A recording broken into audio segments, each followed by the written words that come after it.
All right, what's going on, man? Hey, you know something that I just realized?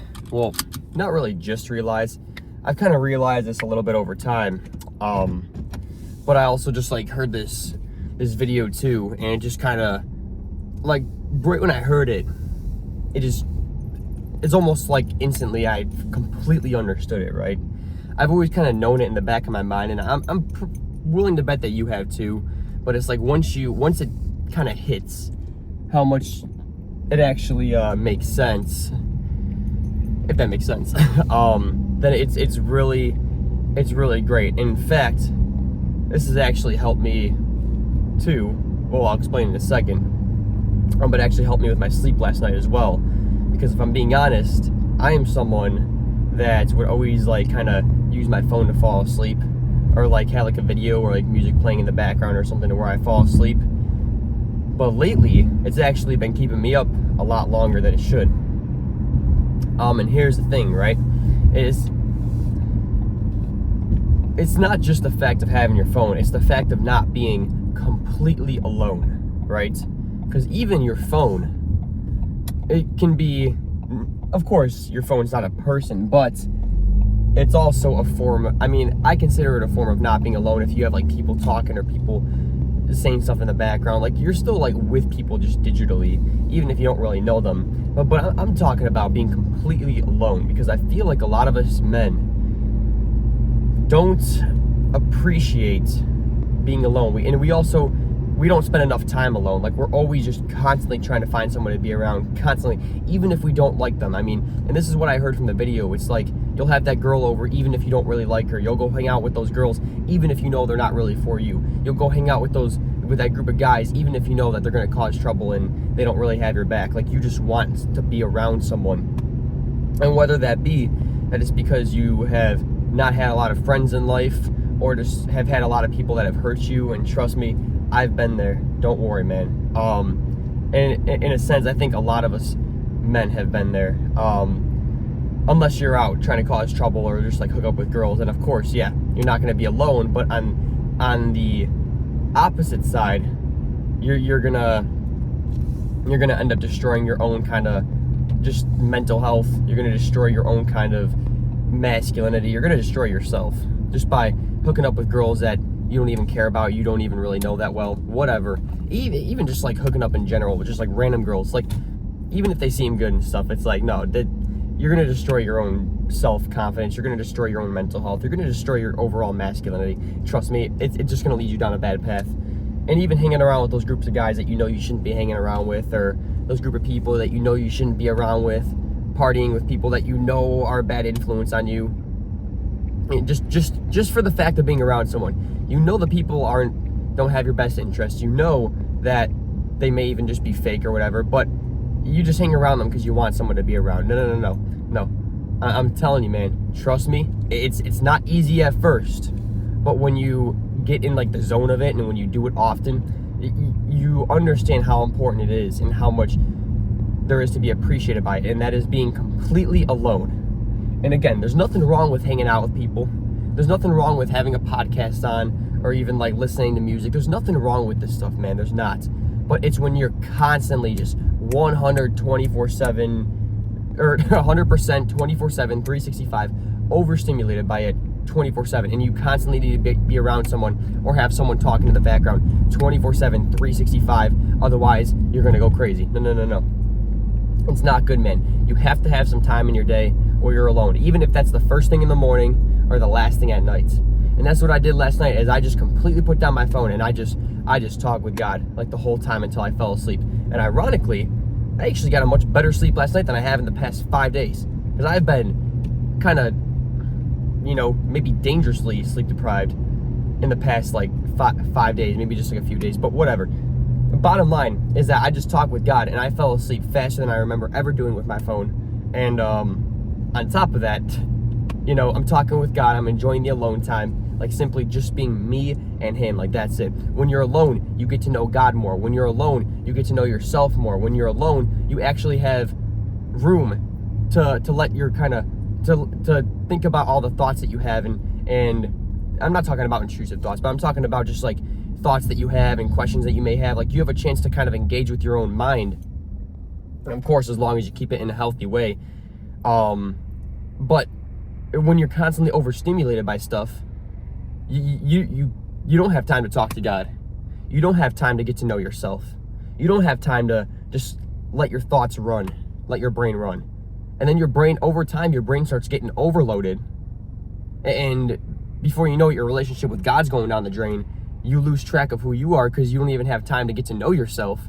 And again, your brain just starts getting so overloaded to the point to where, like, this is probably why I was having trouble sleeping at night, because I was just constantly, like, overstimulated. And I'm not talking about, by things like drugs and alcohol, but I'm talking about things just like again, just having, like, my phone on 24/7, having music on 24/7, freaking, like, stuff like that, man. Stuff like that. And even though a lot of those times where I just had, like, the music playing or, like, the podcast playing and stuff, I was alone per se, because I spend, like, hours with people throughout the day, man. And you know what? I love people, but I need my alone time, man. Like, we all need it. Believe it or not, you need it too, even if you don't really want to admit it. You need it more than you think you need it. Is alone time. And again, hey, when you're alone, go ahead, play a few tunes, man. Put on some podcasts, put on some videos. Like by all means, nothing wrong with these things. But I'm talking about if it's 24/7, 365, you can't put the phone down. You need to be around people even if you don't like them. It's like, trust me when I say, just take a little portion of your day, right? Just a little portion, even if it's the first thing in the morning or last thing at night or whatever. And just you. That's it, just you. No one else around, no devices, no nothing. And it sounds like that basic kind of mom advice. Oh, put your phone down, put your device down. It's those dang devices. In a sense, man, yeah, it kind of is. It's not the device itself that's the bad thing, because, phones are necessary in today's generation. Computers, devices, they're all necessary. But I'm talking when it's 24/7, 365. Like, you spend so much time with it that you don't even get to talk with God throughout the day. You don't even get to know yourself. You can't even take a walk without, like, looking down, and then before you know it, you don't even know where you've ended up. Like you'll look down at your phone, and then you'll look up and be like, wow, I walked this far already? No. Like, this is what I'm saying, man. This is what I'm saying. I'm going to continue to play my podcasts or, like, watch my videos. I'm going to continue to play music, but I am going to take some real alone time. That means nothing, no one and nothing, just me and God. Talk with God. Think about, like, the thoughts that are in your own mind, asking yourself your own questions. Get to know yourself a little bit, man. Because I'm telling you, God is obviously the number one, the most important, but you can't talk with God if you just have the stimulation all around you. It's like, it's not even, you're not even focused on Him at that point. Trust me, I've tried it, But last night, just me and Him, like, that was one of the greatest talks I've had with Him in a while, because I was constantly, like, I would always have stuff playing in the background or always have, like, some stimulating stuff, and I would, like, talk with God, but, I come to realize that it doesn't really work out or, like, I guess really mean anything that much, because I'm not even 100% focused on Him. When I actually just have my music off at the gym now, well, I've actually been doing that for quite a bit, like having no music during calisthenics, but ever since I took out my headphones and just got rid of my headphones, and I do my workouts with no music, either the sounds of nature if I'm doing it outdoors, or, the background sounds in the gym, I actually get a chance just to think, man. I get a chance just to think and, like, actually get to know myself, too, while I'm working out. It's my chance to think, bro. Yeah, go around, tailgater. Dear goodness, man. Stuff annoys me because it's like, you can cause an accident like that and actually put someone, like, put someone in danger, all because you want to speed 30 over because you decided not to leave your house on time. Anyway. The bottom line, man, is, like, yeah, have that time with your friends. Have that time where you watch your videos, listen to your podcast, listen to your music. Absolutely. But don't forget to have some time alone. Have some alone time with God, and have some alone time where you're just gathering your thoughts, man. Because even when I had music playing in the gym, like, yeah, it was, like, fun and crazy and stuff, but I never had a chance to actually have, like, I guess, get to know myself or, like, kind of think about my own life, because I was just constantly being stimulated, But when you don't have stimulation 24/7, you get a chance then, man. So you just got to balance it out, right? Balance out the time with God, balance out the time with other people, balance out the time of where you got the music playing and the tunes going and the podcast going, whatever, watching your videos, watching movies. Trust me, I'm a movie guy. I love movies. And then also having some alone time too, because I'm telling you, man, if you don't give yourself pure alone time, you're not going to get to know God. You're not going to get to know yourself. And then over time, your brain's going to become extremely overloaded from the thoughts that you never had a chance to like engage with or even think about. You know, sometimes it's good to be bored. And I've worked with kids in the past, and you know what's funny is that like all the adults I've worked with are like, yeah, you know, these kids are constantly overstimulated, which is true. But we've always just been like, yeah, you know, it's actually good to be bored for a little bit, or at least bored, you know, bored meaning just not stimulated. But even spending time with yourself doesn't have to be boring. Like, you can go on a walk, so you can go like sit out in nature or something like that. It might be boring in the sense of not being stimulated, but it's boring in the peaceful sense, you know. Sometimes it's good to be bored. Sometimes it's good just to be at peace. So you just got to balance it out, man. Trust me. Throw that part into your life. Just being completely alone. Just you and God in silence. Do it a little bit each day, and I'm telling you, man, it is going to make a difference, and you're just going to notice a lot more peace come over you. You're going to notice that you're able to engage with your own thoughts a lot more, and actually get to know yourself, think about yourself, actually have real conversations with God and really get to know him. Right? It's a good thing, man. It's a good thing. So anyway, that being said, time to go hit this leg workout. Let's do this. All right, and what I am doing today is a good old-fashioned up and down the hill leg workout where I'm running down the hill and running back up. Call me Max from Stranger Things because I'm running up that hill. And yeah, that's man. That is the workout I'm going to be doing, and I'm telling you, it hits like your legs really good. Sure, the first time around, like, it hits good, but the second time around starts to hit better. Third time, and the more that you just do it, man, the more you just feel your legs like in pain, but in a good way. You feel that soreness because you're going up hills, man. You're going up, like when you're going up, man, like you're putting a lot of pressure on your quads and on your hamstrings. It's really good. So that's the workout I'm going to be doing. I'll show a couple sets of that. I won't show the full thing because I don't want the video to go on for super long, but I will show a good couple sets. You'll get the idea. I'll finish it off, go back to the car for our Bible reading. But first, before that, check out this beautiful, beautiful hilltop view. Oh, tell me that's not a beautiful looking sunrise, man. And I will say, I forgot how much I love the morning workouts until this morning. And this morning is a lot cooler than what it has been. It's been like 65, 70, even like 75 some mornings. It's been really toasty, but this morning it's like 59. And I'm getting a good taste of the cold that's starting to slowly but surely come back. End of July, going into August. Of course, we still have a long way to go with the heat, but the cold is coming in slowly but surely. But I also heard that there's some kind of like super El Nino, one of like the strongest yet. So I'm curious to see how this winter is going to turn out. But nonetheless, we're still going to be doing some cold training. We're always going to have those really cold days. So you know what? Cold training will be back for a massive return, but not yet. But in the meantime, let's get to this.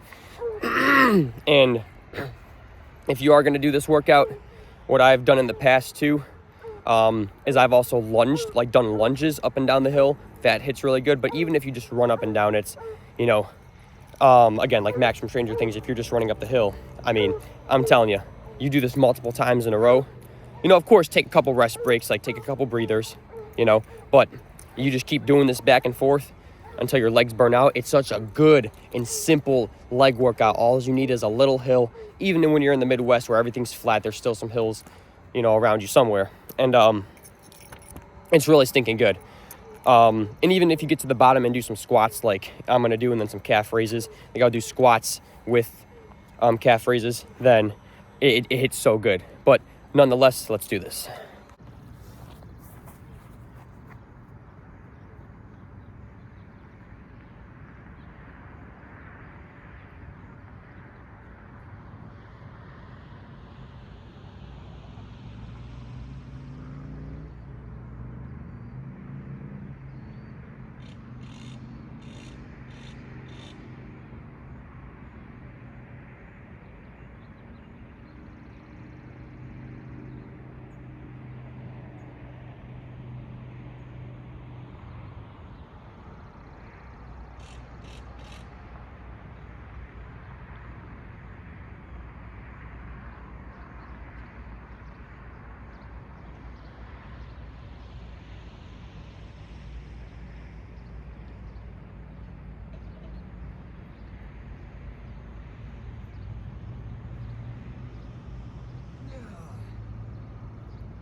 Yeah, and when you throw that in, whew, I don't know if you were able to see me doing like the squats and calf raises down there for a couple seconds, but you do that, you go up and down the hill and you combine it with running, you get a good leg workout with calves along with cardio and in the same thing.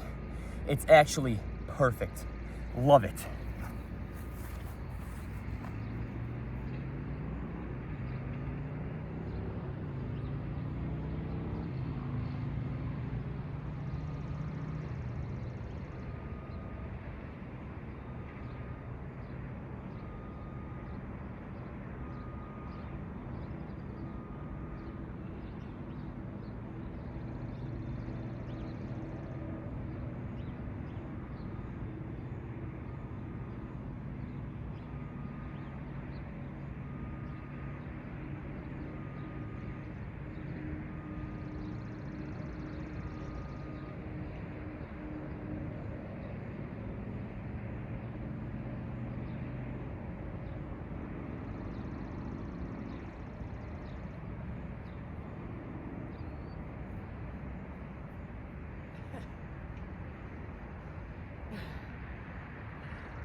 Oh yeah.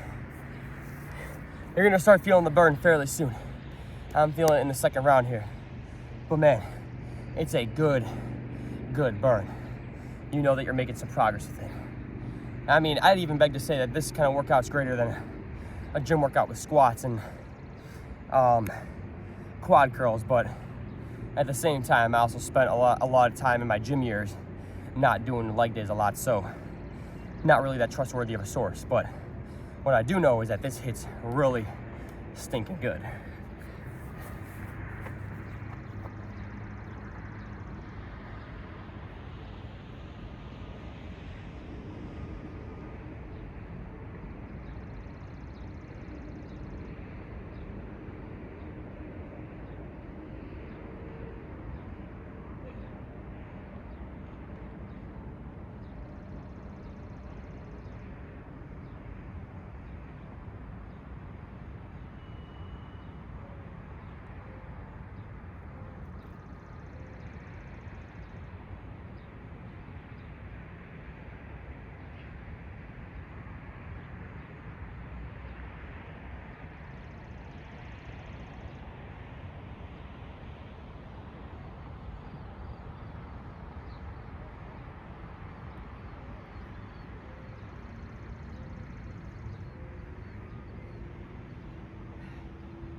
Okay.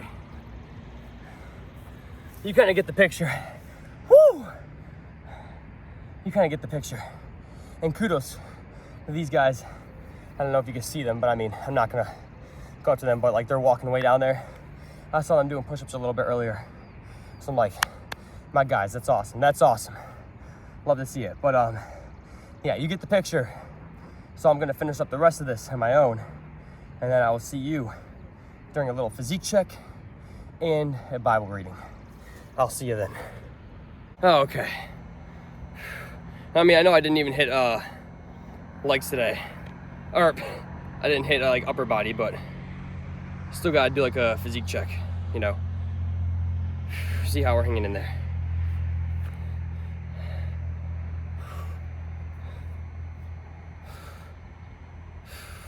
And plus I didn't do one yesterday's video either, so still gotta see.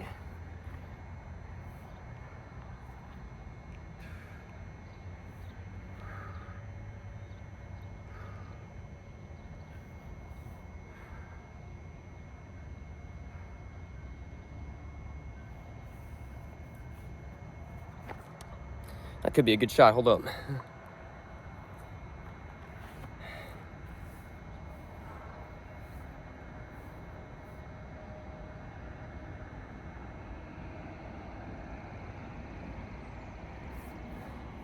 Okay, all right, I think we're pretty good there. So that being said, time to get back, do our Bible reading, reading God's word, and then we'll be on our way. So I'll see you then. All right, for our Bible reading, let's leave off where we left off last time at Luke 5. One day, as Jesus was standing by the lake of Gennesaret, the people were crowding around him and listening to the word of God. He saw at the water's edge 2 boats left there by the fishermen, who were washing their nets. He got into one of the boats, the one belonging to Simon, and asked him to put out a little from shore. Then he sat down and taught the people from the boat. When he had finished speaking, he said to Simon, Put out into deep water and let down the nets for a catch. Simon answered, Master, we've worked hard all night but haven't caught anything. But because you say so, I will let down the nets. Honestly, this is like so relatable, man. Like, Master, we've worked hard all night and haven't caught anything. Like, the amount of times I feel like I've just been working hard and just haven't gotten anything in return, it's been crazy, man.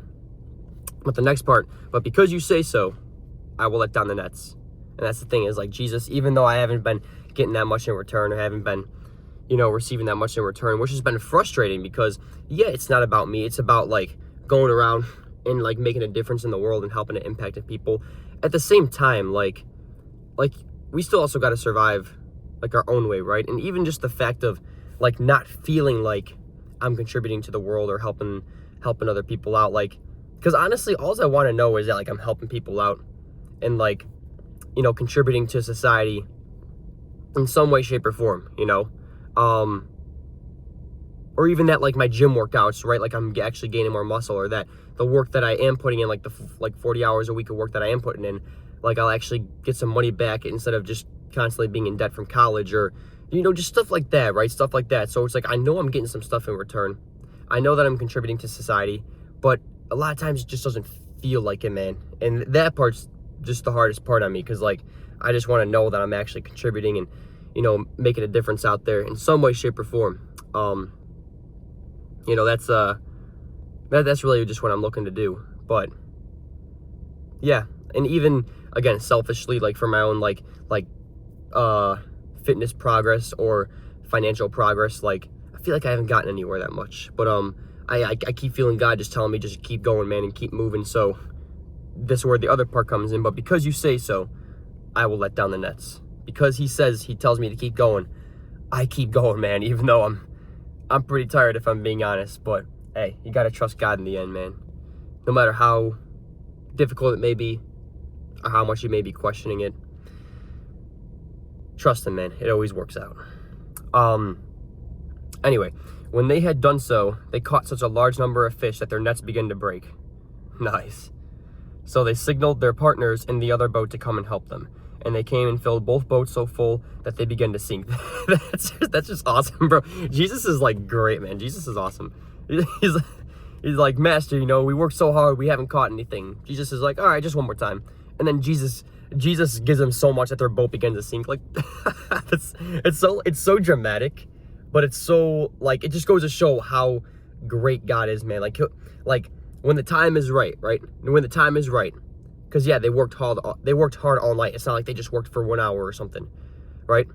And it's, again, Jesus told them just one more time, right? So it goes to show that this is God's timing and not their timing. But when God's timing is right, man, hey, he may just bless you with so much that you don't even know what to do with it all, that your boat begins to sink because he blessed you with so much. So it's like, hey, even if you're not getting that much in return now, it's like, just enjoy the journey, enjoy the process as much as you can. Because one day, God may just bless you so much that your boat begins to sink. Then you're overwhelmed by his blessings. So it's like, you just got to trust him, man, and trust his timing, because he always comes through, I'm telling you. When Simon Peter saw this, he fell at Jesus' knees and said, Go away from me, Lord, I am a sinful man. Yeah, honestly, yeah, it's very understandable after all that Jesus has done. For he and all his companions were astonished at the catch of the fish they had taken, and so were James and John, the son of Zebedee, Simon's partners. Then Jesus said to Simon, Don't be afraid. From now on you will fish for people. So they pulled their boats up on shore, left everything, and followed him. And I'm going to leave off there at Luke 5:12. I know it wasn't that long of a section, but I think, like, I actually don't remember reading this exact part, so I must have in the past, but either not have, like, comprehended it, or must have, like, skipped through it or something like that. Meaning, like, just kind of speed dial through it without paying attention. I've been known to do that, which is why I like doing this here, like kind of reading out loud. I feel like I'm actually, like, kind of hearing the words that I'm saying. But anyway, yeah, that was a really good section Like I'm feeling the need to do some more like talks on this, on that part. That was really good. That was really good right there. And praise God for his perfect timing too, man, because I've been waiting to hear something from him about like what I've been going through. And just praise God for his timing. Like, mwah, you know. So, hey, this being said, you know, remember, just keep going, keep moving, right? When God's timing is right, he may just bless you. So it's like, in the meantime, just enjoy it all, right? Enjoy the process, enjoy the journey, knowing that there is an end time and end, like, reward, but it's going to be on God's timing, which you don't know. So in the meantime, just enjoy it, man. And one day you're going to wake up, right? And he may just bless you, like, one of these days, right? I don't want to speak for him, but I do want to repeat what I'm hearing in his word, because he gave this to us for a reason. So that being said, hey, you know, prepare. Enjoy the journey, prepare, because God may just bless us really good one day. You know, if there's anything he says, you know, I have plans for you to give you hope in the future. So we know that he is going to bless us one day, right? Not just may, but based on his word that he is. So you just got to trust him, and trust him all the way, even if it takes years. Because trust me, I've been walking for years, man. And of course he's blessed me, with a lot more than I deserve, you know. But just for the amount of work I've put in, you know, I just feel like I should be farther maybe. But I also know that I'm on God's clock, so I'm not actually behind. It's just these kind of feelings that I'm getting. But that's what we got to remember, because one of the most important quotes I've heard too is that stress and anxiety happen when we forget who's in charge. And it's so true, man. We just got to keep doing what he's telling us to do, keep going where he's calling us to go. And hey, that's what matters in the end. That's what matters. But I will say is that even though I don't have a whole bunch of luxuries and riches and stuff, hey, I definitely have a lot more than I deserve. I will say that. So praise God for that. Anyway, this has been 1,000 Days Better. What is this, day 5 now, right? And I'm gonna start losing count here very soon. It's gonna be like day 50. I'll be like, what am I on, day 75? And then I'll go to upload later. I'll be like, oh yeah, it's actually day 50. Anyway, this has been 1,000 Days Better. So let's go become the great men that we were born to be, that God made us to be. And I will see you tomorrow to continue this journey. Peace.